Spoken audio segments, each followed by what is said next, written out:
What's going on, all of you fantastic freelancers? My name is William, the host of Your Anthem, and in today's video we're going to be discussing a topic that is very near and dear to all of your hearts, that being whether or not you're going to have to pay for Anthem 2.0 or not. Now, I know this is a fairly hot-button topic, as it pretty much floods the majority of my Twitter DMs, and I would say at least a good 80% of all the comments left on my videos. We actually have some feedback regarding that from one of BioWare's CMs, Caden. Now, I've had the pleasure of meeting Caden on several occasions now, and let me tell you, he is one of the chillest, down-to-earth people there is. But we'll get into all that in just a second here, because first and foremost, I wanted to give a very special thank you to today's sponsor, Skillshare. I am absolutely thrilled to be working with them again, as I am a huge proponent for continued learning, and their online classes do an absolutely phenomenal job with it. For those of you freelancers who may not know, Skillshare is an online learning community that offers membership with meaning. With so much to explore, real projects to create, and the support of fellow creatives, Skillshare empowers you to accomplish real growth.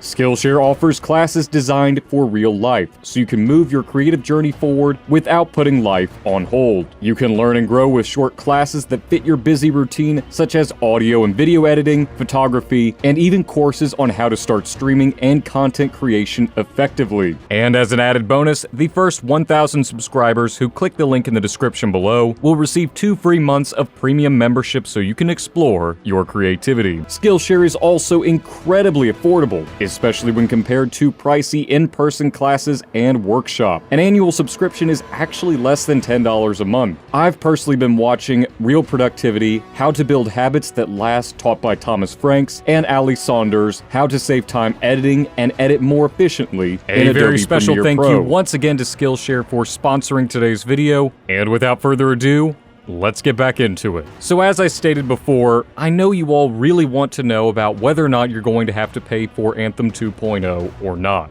Now, there are two sides to this argument. On the one hand, you have the people that say they didn't get their full value out of the game, or they paid the $60 to $80 for an incomplete game. Now, there's no denying the state that Anthem was in when it launched. It was chock full of bugs, server and load times were ridiculous, and after that Kotaku article released, well, it verified a lot of what we were feeling, that it was an incomplete game. Now, all of that being said, Anthem did eventually become, in my personal opinion, much more fleshed out as the year went on, and it certainly isn't the first live service game ever to have a less than stellar launch or needing a pretty much a full year to get where it needed to have been initially. I mean, just look at Destiny 2, coming as a Warframe veteran almost 2 to 3, almost 4 years, to get that game on track. It happens. This is unfortunately the crux of live service games. And then of course the other side of this is, well, the game's more or less been abandoned and they're working on Anthem 2.0 now. And trust me, I get that.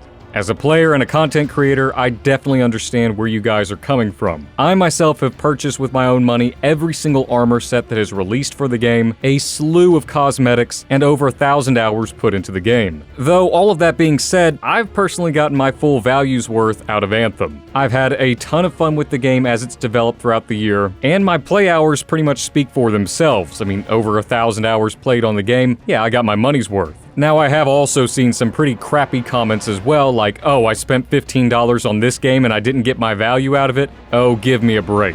And this was after Anthem went on sale in December, and it's pretty much stayed at about $15 all the way around. At that point, you're getting a full campaign, the Cataclysm, a brand new stronghold, a bunch of stuff that we didn't have at launch that we paid $60 to $80 for. You'll get no sympathies out of me if you said that Anthem was not worth your money for $15. And I stand by that.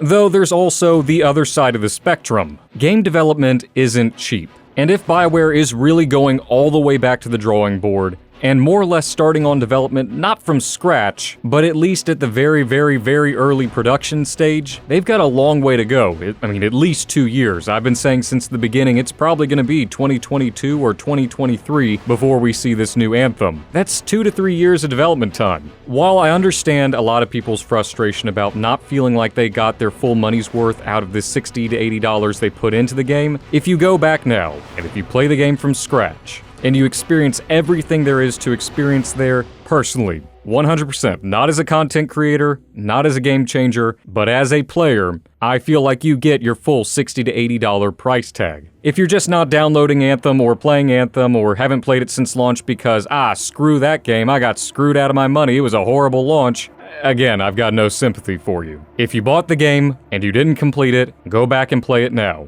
It's still a terrific $60 experience at the very least. Though my point is, I do understand both sides of the spectrum. And right now, it's really too early to say if BioWare is going to give us Anthem 2.0 for free if we've already purchased it, if they're going to make it a free-to-play game altogether, or what's going to happen in the future. There's really no point speculating on it until we get more information. Though speaking of information, like I mentioned back at the very beginning of the video, we did get some feedback a few weeks ago from community manager Caden, who, as I said before, is a really chill and down-to-earth guy, and I'm really looking forward to you all, I guess, getting to see him in the near future. But this comes from a Reddit post he made almost 3 weeks ago, and the reason why I'm just now reporting on it is, once again, I'm just now getting back into my studio after being out of town for a couple weeks. But anyways, this Redditor had commented in a thread about, "I'm not shitting on the game, man. I really enjoy it to this day. It's just very surprising to hear that they are only starting whatever rework now after more than a year."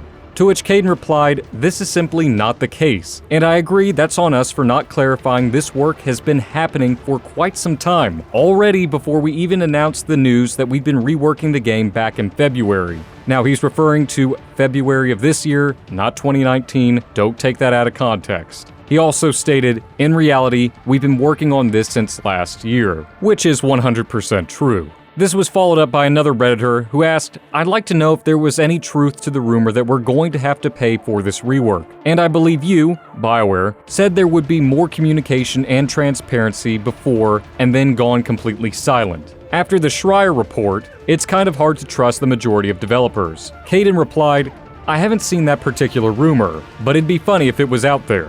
Because it's not really something we're discussing yet. We are aware of how you guys feel about it though, and it is a very understandable sentiment. When we have more to share about it, we'll of course tell you guys." So this more or less confirms that this isn't really something that's going on in an active discussion in internals. They're right now working on rebuilding the game and making it an experience that realistically we would have liked to have had at the very beginning. Though what I appreciate the most about Caden's statement is that they are at least acknowledging our side of the story, or at least those in the camp who want Anthem 2.0 to be free. Though, like he said, it's not an active conversation right now, primarily because, once again, they are just now entering the incubation phase, which means they probably have about 2 or 3 more years to go before that conversation even comes into effect.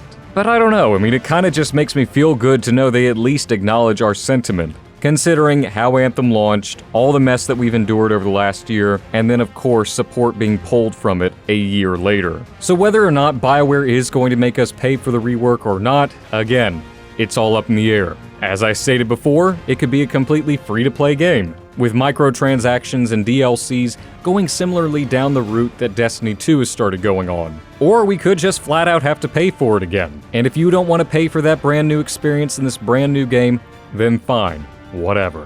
I can guarantee you there's going to be plenty of us playing it anyway. And to those saying, well, this really needs to hurry up and get out because after X game releases, we're going to have forgotten all about Anthem. If it's going to take 2 years to develop, we're going to have forgotten all about it. I mean, let's be realistic, a lot of people have already forgotten about Anthem.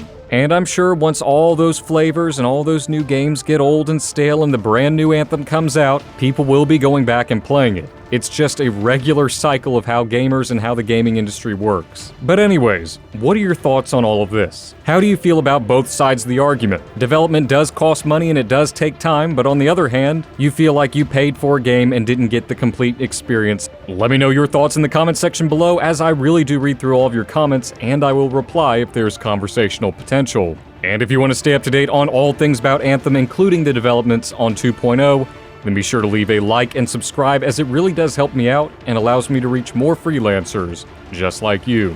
I hope all of you fantastic freelancers have a phenomenal day as always, and I'm looking forward to seeing each and every last one of you in the next video very soon.